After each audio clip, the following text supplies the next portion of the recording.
Good evening and welcome to another edition of Nevada County Interviews. And I'm your host, Paul Minicucci.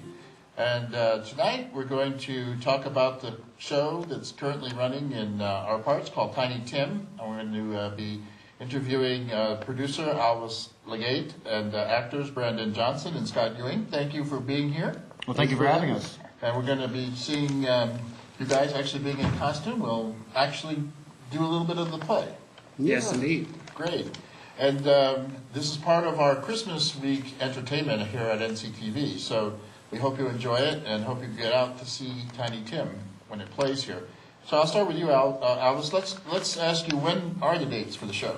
Well, we run now through December 26th, the day after Christmas. We run every Friday and Saturday night at 8 p.m. The house opens at 7:30. I won't go into all the details. We have a couple Thursdays coming up and some Sunday matinees at 2 p.m. Okay. Yeah.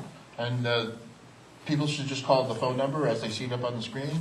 Yeah, you could call 268-5419. You can also visit our website at legacypresents.com or also purchase tickets at Harmony Books in Nevada City and the Briar Patch or the bookseller in Grass Valley. Great. So, okay, I'm going to ask you, as you're the producer of this particular production, is that right? That is. Okay, so how come Tiny Tim? Why is this being done? Well, believe it or not, there aren't too many good Christmas shows out there. Everybody knows A Christmas Carol as far as stage plays go. And so we were looking to find something to do for Christmas, and we came across this script. It's actually originally a one-act play. And we prefer, especially at the Nevada Theater where the show is, we prefer to do full stage plays. We don't want to rob people of a full stage production. And so what we did is we added some music, we added some dancing to it, and wrote a prologue, and made it a two-act play with a 15-minute intermission. Wow. And it's a really exciting show, and we're glad we found it. Now, what's the history of the show? Who's the author? It was written by Thomas, I hope I'm pronouncing it right, Hishak. It's a very new piece. It's only been around for a couple years. I couldn't tell you exactly where it premiered. I remember, but I don't remember. But and it's basically the premise is Tiny Tim has grown up. He's moved to New York City and he's opened a toy shop and become a bit of a Scrooge himself. Right. Goes through his own transformation.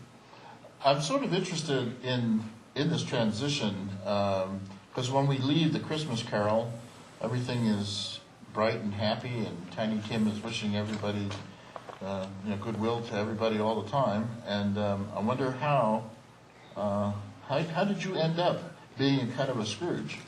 Well, Tim Cratchit has a lot of things happen to him that he sort of takes personally, and some of it we find out in the course of the play, which I don't want to give away too much of that.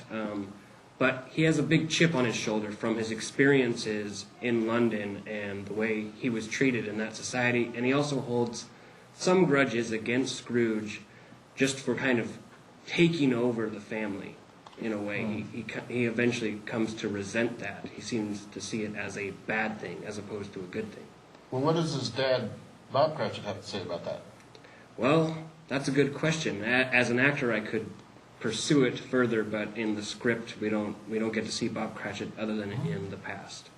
Yeah, I'm just wondering how, if one senses that at the end of the Christmas Carol, Bob Cratchit's entirely, is grateful for the transformation Scrooge goes through. And I would assume that Bob Cratchit still is grateful. And Scrooge actually has a line in the scene that you'll be seeing later about how Tim's dad was at the funeral for Scrooge. So obviously he cared enough about him to be at his funeral and was still considered a family friend, but Tim's kind of lost his way. So Scott, playing Scrooge as a ghost here, how did that come to be? Did he take notes from Jacob Marley, or? Indeed he did. Indeed he did. So Scrooge lives another 20 years or so, and obviously gets to see Tiny Tim grow up, and eventually Tiny Tim moves to New York, and Scrooge moves on, passes on, and he's given one opportunity to go down and change Tiny Tim, now Big Tim's life, because he's become a bit of a curmudgeon himself, holding on to that bum leg and a poor childhood, And so Scrooge goes down and sets him straight, much in the tradition of Bob Marley and all the Ghosts of Christmas Past, Present, and Future. Not Bob Marley. Did I say Bob Marley? Bob Marley. There might be a little Bob Marley in this There's a show. Bob I Marley don't know. there. Yeah. That would be a really good version Yeah, of wouldn't it? Christmas Carol. We'll have to write that in. Rastafarian I'll take a Christmas. note. We have a third act brewing here, folks. Jacob Marley with the chains and all that. Yeah. Yeah. So, tell me, what is the audience supposed to take away from this production? I think there's a lot to take away from it. And depending on your perspective, for one thing, it's just a great experience to go out and see a play during Christmas time and to get. And a lot of the message that is carried through A Christmas Carol is brought to this. There's some other stuff too. It's really interesting and touching. I guess the message that you kind of walk away with is similar to what you walk away with A Christmas Carol, which is make every day Christmas and appreciate what you have in your life. And I think we all forget that sometimes, as Ebenezer Scrooge did years ago, and as Tim Cratchit did quite recently. Lighten up, don't be a Scrooge. Right, even if you are Scrooge. That's right. Especially then. Well, Scrooge puts it all behind, and so Right. can we, right? Now, does Scrooge, is he the mover and shaker in this narrative? I mean, does he actually decide to come down, or how does that happen? It's a mystery. It's a mystery. Yeah. It just He appears. definitely he's not gets the sure opportunity to come back and set things straight again, so to Yes. speak. And yeah, absolutely. So I he, also- he sort of drives the action of the play, if you will, Mm-hmm. but it's totally about Tiny Tim. It seems like there's an echo here of like, if you didn't get it the first time, here's really what's going to happen. Exactly, yeah. So Quite here, similar. Tiny Tim, let's go and relook at the history and see if you missed something along the way. Yeah. One of the nice things about this script, and one of the things I really enjoyed the first time I read it, was that the author obviously took care to boil down the essence of the Dickens tale and really cared about the values that Dickens put forth in A Christmas Carol, and that really comes through. It's a really short and simple play, but it's got a lot of layers and levels, and so it's a lot of fun as a performer, and I think for an audience, the audience seemed to be loving it the first couple nights. So. So, I have to ask the question, why a toy shop? Why New York, why a toy shop? Well, New York is because the London snobs, as Tim puts it, wouldn't give him a chance. That's part of the chip on the shoulder that he has, is his treatment being just a poor Tim Cratchit from Camden Town. He wasn't able to make any progress in London. So actually it was Uncle Ebenezer who decided I should try my way in New York, where I do end up being successful. And as to, what was the second part of your question? Toys. Toys, all right. Why Yes, the I mean, toy shop? Yes, So I as a mean, little boy, he wanted Tiny a toy Tim shop. could be a prosthetic maker or baker, Yes, or a baker or something. Well, Tim doesn't realize this, or he doesn't remember it consciously, but subconsciously, ever since he was Tiny Tim, he wanted to have a toy shop. And so that's one of the things that Scrooge reminds him of. Ebenezer comes in that fateful day with not only the prize turkey, but also gifts for everyone. Right. And one gets the impression that this gift that Tiny Tim gets, it's his very first toy. And he feels so energized and so full of love and life that he decides right there on the spot, I'm going to open my very own toy shop. Right? And I take it then that sort of idealism that's the first blush of that gets winnowed away as he becomes more and more commercialized. Is that what happens to him? More of a businessman? Yeah, I would say so. And Tim Cratchit is, especially at the start of this play, is such a sad man. He feels that life has just dumped on him. He can't even see that he's a successful businessman. He can't see all the good that he's done. All he sees is that he's a cripple and that he grew up so poor that this other guy had to come in and save their family, and so he's just dealing with all this junk, and it's just laying on his shoulders, and he can't see any of the good that's in his life. So now when you're going to play a little snippet from the show, and it's the time when you introduce yourself into his life again as a ghost, I take it. Yeah. That's correct. Okay, and so is this the first time you think that Tiny Tim has thought about Scrooge in a long time, or is it something that? Definitely not. He still considers Scrooge a family friend, and he does have fond memories of him, and they are in somewhat correspondence, but it's Tim internalizing all these things and making them worse than they actually are. So, Alice, why did you feel it was necessary or good thing to put music into this thing? How's that? And what is the music like? Well, for one thing, just to bring the festivity to it. And our director, Judy Blake, I should mention, when we first read the script, it was wonderful, yeah. And Terry Ann Ferguson, who's our choreographer, when we first read it, we fell in love with the story, but we realized to bring it onto stage, it was missing something. Mm-hmm. And when you, especially around the holidays, when you go to the theater, it should be an event. Right. Sometimes we do different kinds of theater, but this, we really wanted to make it a spectacle rather than a show that just took place on a little set that told a nice little tale. Mm-hmm. So we worked out ways to fit a few songs in. There aren't many, but enough.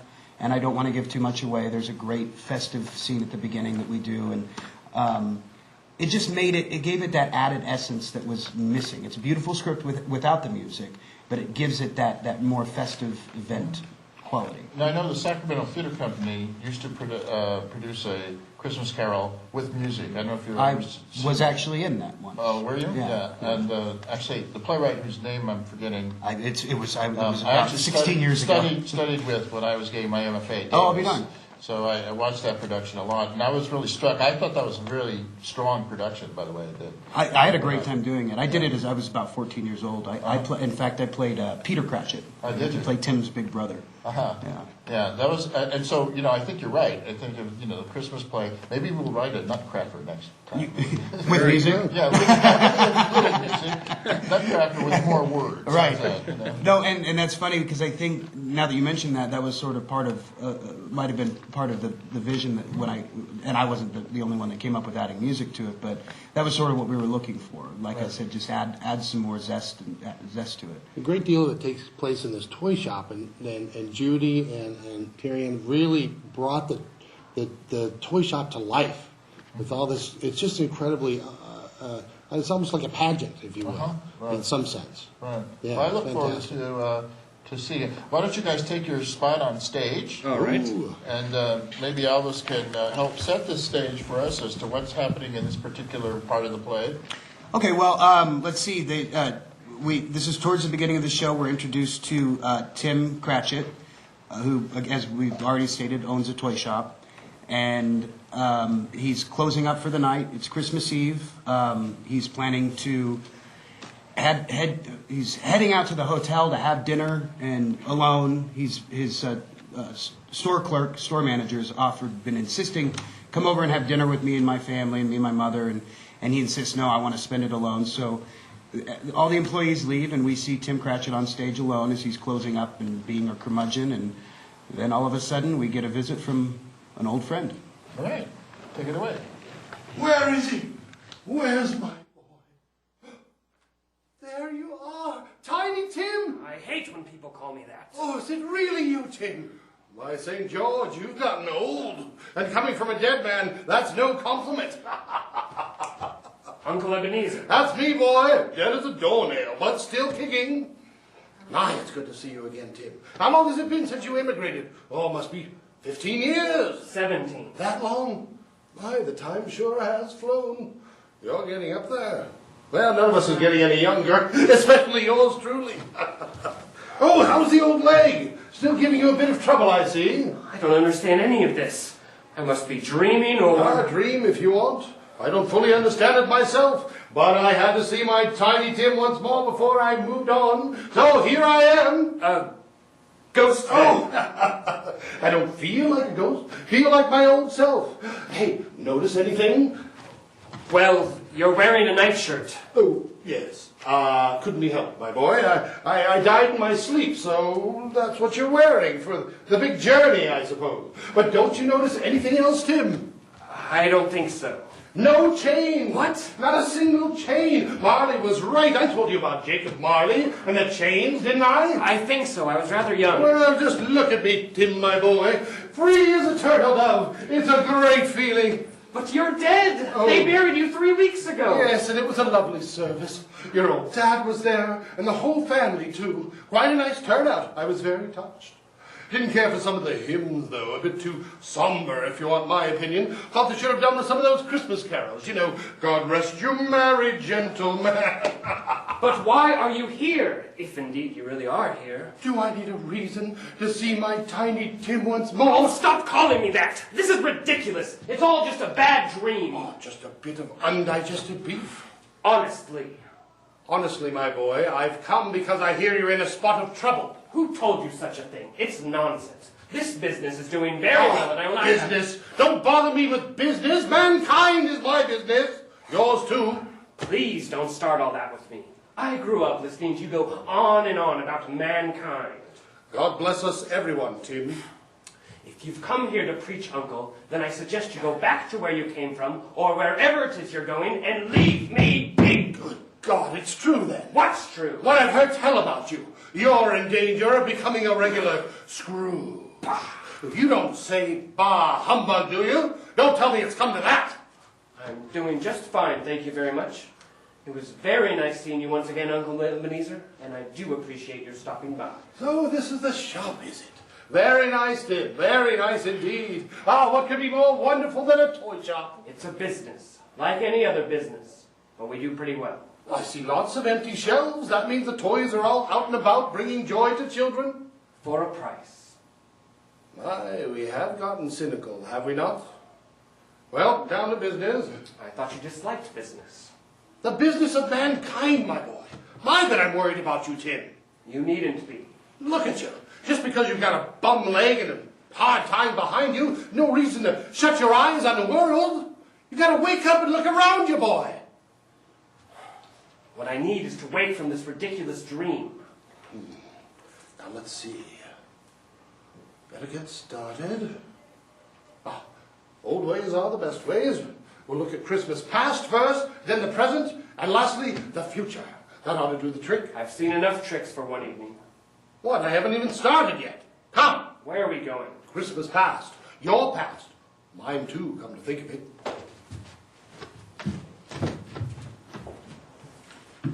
So, and from there, I guess, I take it that, come on back, Tim. I take it that we run through a different version of what happened to you, Uncle Scrooge?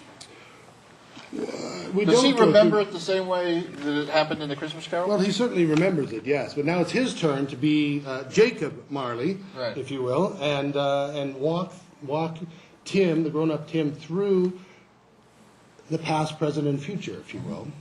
So he takes him back to when they first met, and they have a wonderful scene there. Scrooge thinks it's wonderful. Tim isn't terribly excited about it. And then as with Scrooge's journey, there's some discomfort as we go through the present and the future.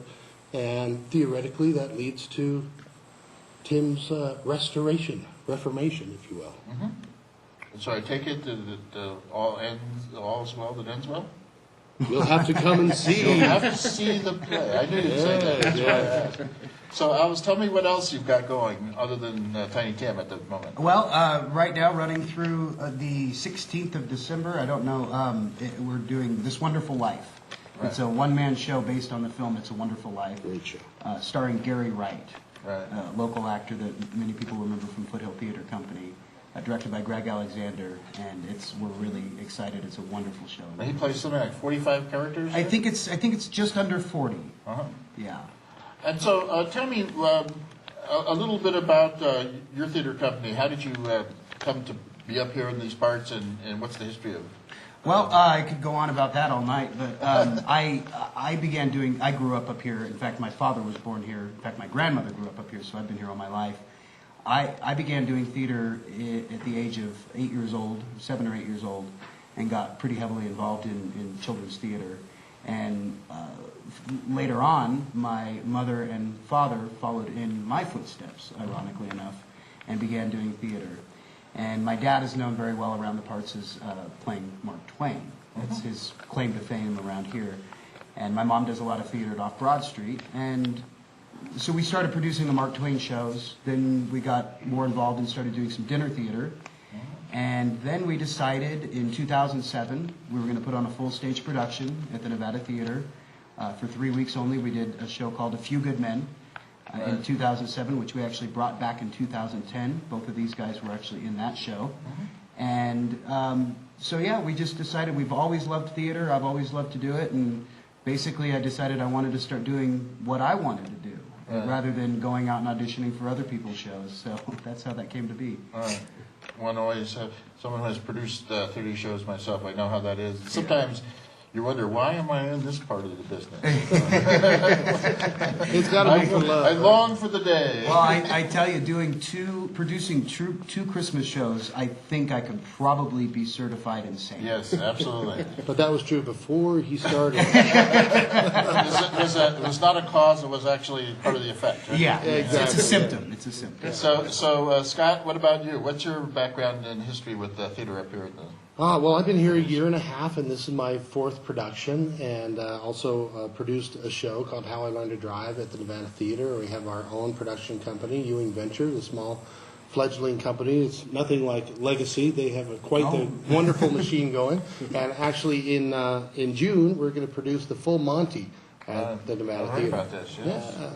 Is that with the Gods of Comedy kids? No, there's a couple of those guys in it. In Yeah. fact, we have auditions coming up on Saturday at 10 o'clock at the Nevada Theater if you want to come on by. And yeah, it's going to be a Bare great your show. soul. Bare your soul, yes. Yes. Yeah. And did you study theater in... I did. I got a Cal- degree in acting, directing, and technical theater from Pepperdine in '87, and quickly became the business manager and a partner in a group called the Reduced Shakespeare Company. They do all 37 plays in one night, and, Yeah, I've seen that, yeah. and they go all over the world. And I did that for about 7 years, and went into manufacturing and did some theater in Los Angeles. And here I am. Great. Yeah. Brandon, how about you? Did you study this? Yes, I have.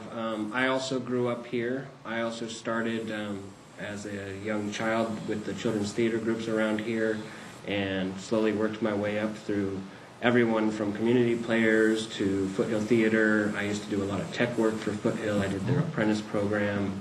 I did drama at Nevada Union, and then I got my BA in theater arts from Sacramento State, and I now teach middle school and high school drama at Forest Charter School in Right, Nevada yeah. City. And I hear that's a great program. So, Yes, it is. Yeah. I think it was interesting to me because I was deputy director of the California Arts Council from 2000 to 2004 before I went to Virginia Tech for a couple of years. Was it you that denied my grant? Probably. We did have a good relationship with Foothill Theater Company. It was really, to me, one of the jewels of Northern California. So I did have a little mourning. But the more I'm poking around up here, the more I know that in some way there's more oxygen to breathe, and there's just so many good production houses up here right now. And I just think theater up here is really quite good. Yeah, so they were Very moved vibrant. on, and now there's 8 production companies that Right. swooped in, and it's just fantastic. But at the same time, we were also really sad to see Foothill Theater Company Yeah. go, Right, 'cause right. they really, in a lot of ways, put Nevada County on the map of being a theater destination. And they were around for 30 plus years, and as Brandon mentioned, he worked with them. I learned a lot of my theater skills from them. And we were really sad to see them go. And what's amazing, too, is I don't even know, but the more and more, there's something about Nevada County that brings every year more and more talented people with an education in theater, in music, in art up here that you don't get in any other small town community that I've ever been to. Yeah, I think so, and I think it's crucial to the to the sustainability of this place as a tourist destination to be able to actually have art and theater up here firsthand, so that you don't have to feel like, gee, I've got to go see some good work down in Sacramento or San Francisco. There's plenty of good work up here in Nevada County. You'd be surprised how many people actually come up here from San Francisco and Sacramento to see our shows, and not just legacy production shows, but off Broad Street, Sierra Stages, Ewing Ventures, a lot of other theater companies. What they're doing over at the Center for the Arts right now is incredible. Right. Yeah. So what's next for your production company? For Legacy? Coming up next in the spring, we're doing a co-production with, speaking of Sacramento, with Chautauqua Playhouse. They're a company down in Sacramento. We're doing a show called Sherlock Holmes in the Case of the Jersey Lily. And that'll be, this is a new venture for us. We're going to do a full run down at Chautauqua Playhouse in Sacramento. Right. And then bring the entire set and actors and crew and cast up here and do it for a 4-week run at the Nevada Theater. Well, we look forward to that. It sounds very exciting, and I'm always thrilled to be in a town that has so much good theater going on. We have about 30 seconds left, so I want to make sure I wish everyone a Merry Christmas and say how much I appreciate the crew that we have here. And that's about all we have time for tonight. So this is Paul Minicucci signing off. See you next time when we're going to be interviewing Santa Claus the Man. So stay tuned for that. Bye-bye.